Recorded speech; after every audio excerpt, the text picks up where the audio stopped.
La matinale écho de Radio Classique avec Stéphane Pedrazzi. Comment j'ai réussi reçoit ce matin Alain Monteux, président de Tunstall Vitaris. Bonjour. Bonjour. Numéro 1 de la téléassistance en France, 250 000 bénéficiaires raccordés à votre service. Vous dites, c'est un filet de sécurité. À qui est-ce que ça s'adresse ?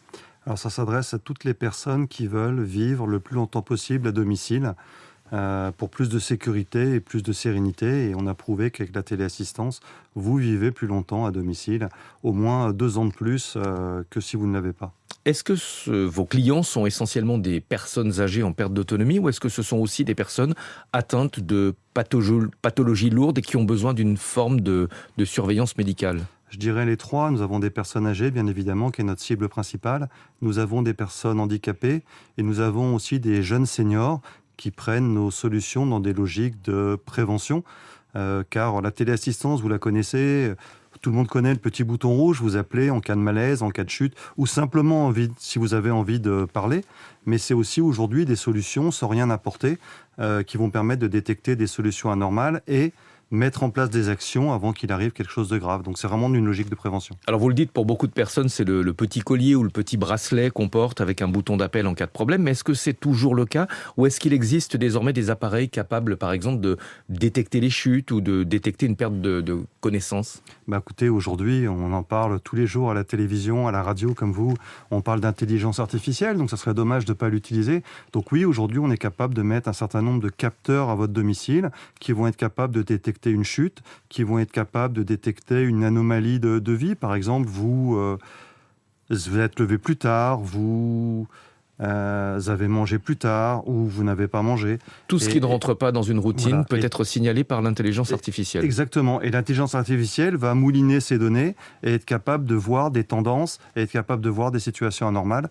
Et ce qui est important, c'est derrière de mettre en relation une équipe de soins et la famille ou le bénéficiaire à son domicile pour mettre en place des actions, que ce soit l'adaptation du logement, que ce soit plus de sécurité pour plus de sérénité. Donc ces appareils sont désormais capables d'appeler des secours sans forcément que la personne soit consciente. Alors nous en téléassistance, on est toujours effectivement, ça va nous appeler nous.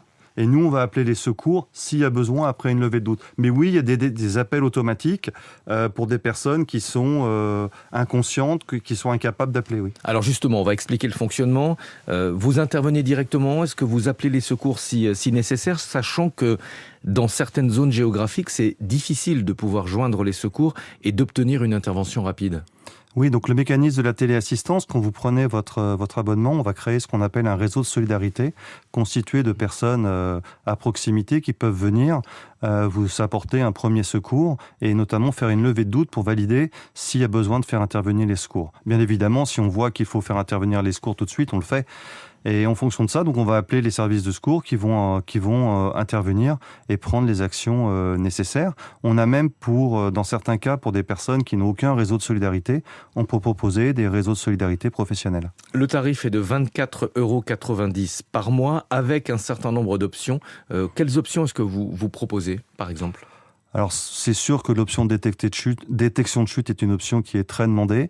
Ce qui est très demandé aussi, c'est des options de sécurisation de l'entrée dans la maison avec des systèmes de serrures connectées ou portes connectées. Et de plus en plus, on nous demande d'apporter des services de proximité, de lutter contre l'isolement. On a 2 millions de personnes âgées qui sont totalement isolées du cercle familial. Donc on a aujourd'hui beaucoup d'appels sortants où on va échanger avec ces personnes de façon régulière. Et on a aussi des outils technologiques, que ce soit sur la télé, que ce soit sur des tablettes, qui permettent de favoriser les échanges avec la famille, de favoriser les échanges avec nous, et puis de mettre en place des médias. Par exemple, on peut avoir un bouton radio classique, Horizon Jazz pour son week-end si on veut. Est-ce que oui, ça peut être une bonne idée effectivement. Est-ce que la réglementation sur la protection de la vie privée limite ce que vous pouvez faire ou ne pas faire avec ces dispositifs ? Alors je dirais pas que ça la limite, je dirais que ça la régule et que c'est plutôt positif. Donc on doit bien évidemment toujours informer les personnes à leur domicile de l'usage qui sera fait des données, et une personne qui ne veut pas, elle ne veut pas, même si sa famille est inquiète. Ouais. Donc oui, la personne est responsable, quel que soit son âge. Et elle garde le contrôle. Et elle garde le contrôle, et puis on fait attention à ces données. Est-ce que ces appareils sont considérés comme des dispositifs médicaux ?